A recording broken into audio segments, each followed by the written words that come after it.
Swayam Prabha. Digital India. Educated India.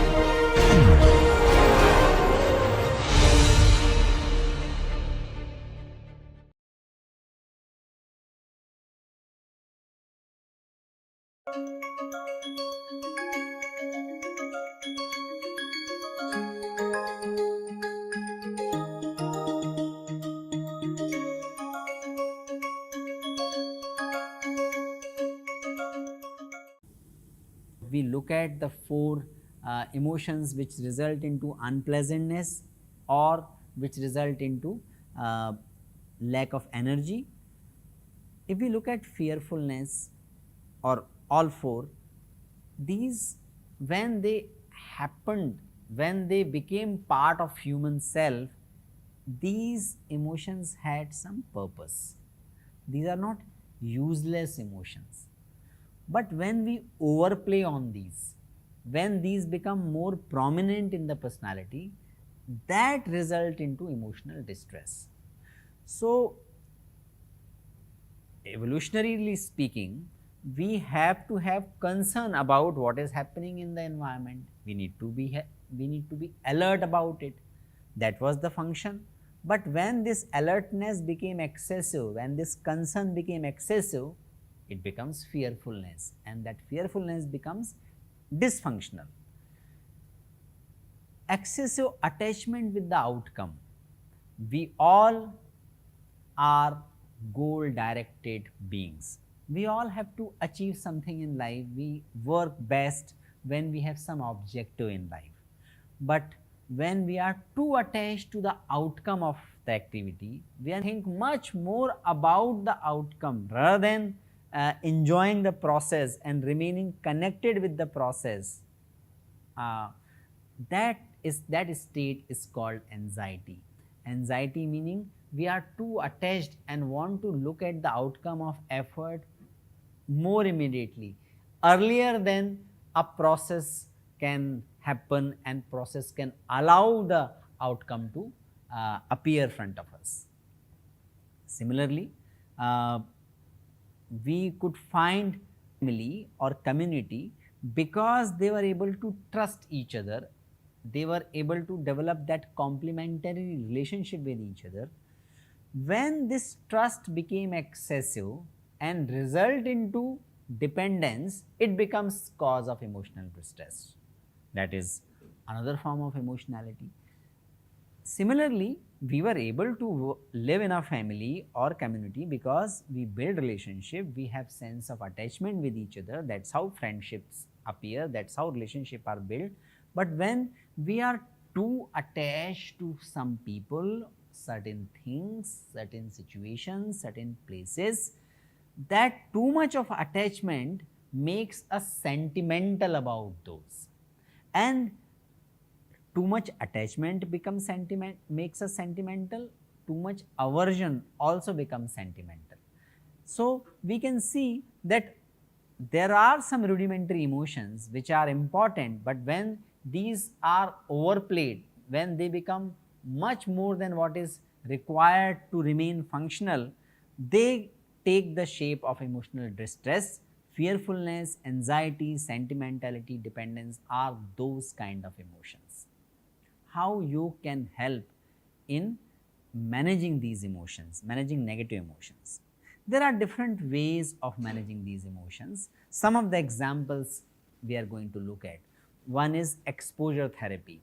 Exposure therapy is prominently useful in anxiety and to some extent sentimentality. What we do in the exposure therapy, we make the list of situations which trigger anxiety.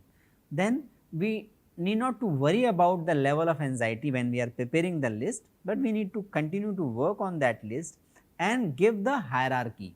Look at what you wrote and organize them, and once that gives you less anxiety to the ones that are the larger source of anxiety. So there are something which give you more anxiety than others.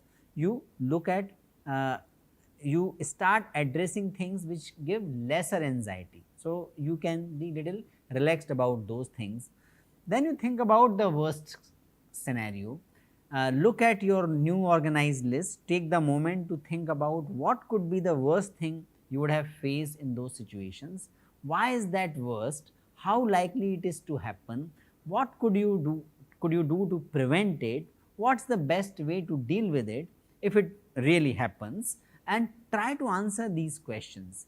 In that process, we become more cognitive, we become more aware of the situation, and then we can start working on these items one by one. That is the exposure therapy. That is very useful in managing anxiety. There are methods which can be helpful to for the grounding and centering, and these are useful for managing sentimentality as well as managing dependence. What do we do in that? What are the 5 things you can see? That is the way to distract ourselves. That is the way to take away our excessive emotional investment in one situation to another. What are the 4 things you can feel? What are the 3 things you can hear? What are the 2 things you can smell? What is one thing you can taste? By this technique called 5, 4, 3, 2, 1 technique, you can purposefully take in the details of your surrounding using each of your senses, and strive to notice small details that your mind would usually tune out, such as distant sound or a texture of the ordinary object. When we do that, our mind is taken away, our thoughts and emotions are taken away from the things which makes us anxious, which makes us sentimental, which makes us dependent on something, and that creates a self space. In order to decrease the dependence, when the basic and particularly sentimentality, the one method is self care. When the basic emotional needs are neglected, it can perpetuate a vicious cycle of sentimentality where you are unduly emotionally attached by other individuals or external states. So, it is time to turn focus on yourself and determine what your basic needs are that can be fulfilled. So, list down the basic needs: eating well, living healthily, sleeping well, enough sleeping for enough time, exercising, scheduling. We also need to look at who are the people in our circle, listing down the family, friendship, career, personal hobby. These all are the different domains in which we experience life. Sentimentality happens when we emphasize too much on one or two domains. When we write down these things, when we write down multiple domains which are equally important for our well-being, we realize that which are the domains we are giving disproportionately higher time and which are the domains which we are neglecting. Once we identify those domains which we are neglecting, we need to give more time and energy to that, and that naturally result into decrease in sentimentality and dependence. If you look at all these methods require our mind to get little disconnected from the ongoing, perpetual or cyclical ways of thinking. Because there is cyclicity, there is a perpetualness of the similar thoughts again occurring again and again, we keep experiencing deeper level of anxiety or dependence or sentimentality. Yoga helps us to break that cycle. One very simple method when I am experiencing anxiety or any of these emotional distress, very clearly the best method is to start doing abdominal breathing. We discussed abdominal breathing in the pranayam chapter. So, what happens? When we breathe through the stomach, you can keep your hand on navel and focus on that part, and then while breathing keep the focus over there. We will naturally start abdominal breathing. In the abdominal breathing, our lungs get more space to expand. As a result, we can absorb more oxygen. The narrowness of our breathing actually causes emotional distress. By doing abdominal breathing, we are prolonging our breath. we are also allowing lungs to absorb more oxygen. Relaxed lungs actually relax heart, relax brain, and that result into relaxed thoughts, and that result into muscle relaxation.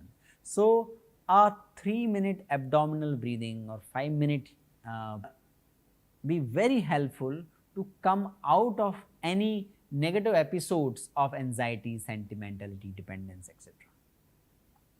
We have identified a protocol drawn from the Ministry of Ayush's uh, master protocol, which is being released and which is freely available on the YouTube.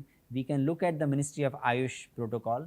Out of that, we have drawn this 25-minute process, and lot of research studies are being conducted using this protocol, which starts with unfreezing through reverberation, shaking the body and body tapping for 3 minutes, which is combination of asanas, Vrakshasana, Padahastasana and Trikonasana, that can be done for 3 minutes. These are the processes designed which can be carried out in the school, colleges and offices. So that's why we have not included Sarvangasana or asanas which require supine posture in this protocol. This is just to have some sense of relaxation and regain emotional balance. That is followed by pranayam. So in the pranayam section, we recommend 4 pranayam: Ujjayi, high frequency yoga breathing which is called Kapalabhati, alternate nostril breathing which is Anulom Vilom, and breathing with humming, that is called Brahmari. So a specific time and the cycle and the frequency is mentioned here. We can follow that, and that can be followed by samatha meditation, that is body scan and sitting meditation.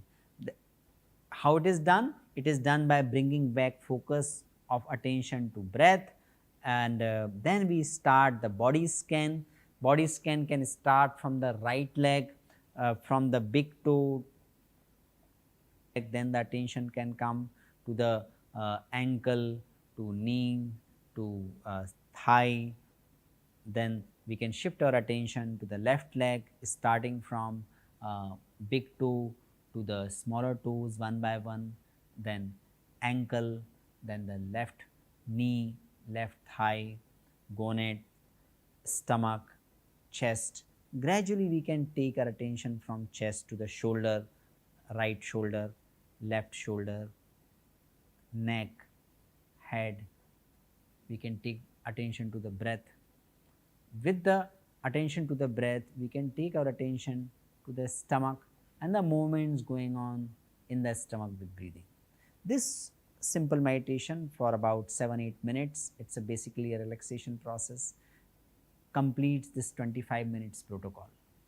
We have found that if this much is done, at least this much is done for even 7 or 8 weeks, we can experience a clear shift in many outcomes like psychological capital, more engaged living, more positive emotions, etc.